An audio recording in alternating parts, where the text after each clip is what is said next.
Hello, I'm State Representative Larry Springer from the 45th Legislative District.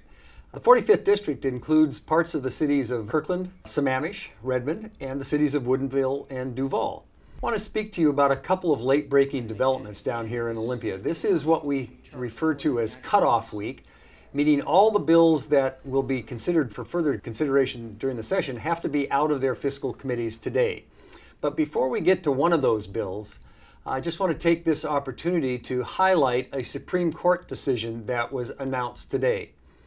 The Washington State Supreme Court made a historic finding today, ruling the two-thirds vote requirement to raise taxes as unconstitutional, and in fact went a step further in saying that a two-thirds requirement to do that is not only unconstitutional, but it violates the very tenet of our democratic processes here in Olympia and nationwide.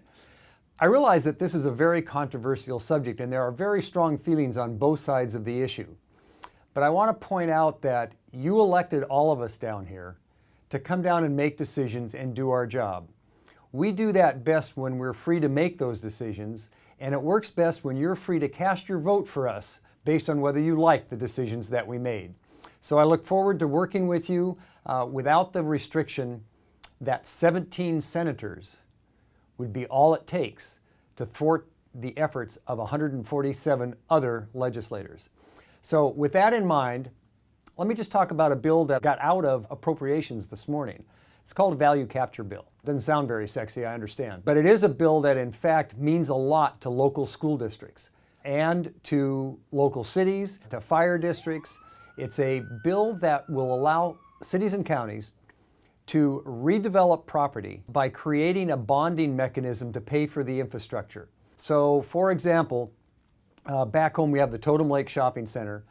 We could redevelop that if the property owners that benefit from the redevelopment assess themselves a temporary fee to help pay for the infrastructure.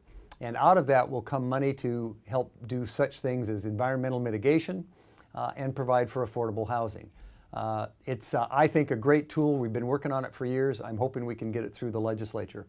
So with that in mind, I'm now about to run off to the Appropriations Committee to finish our work for the week.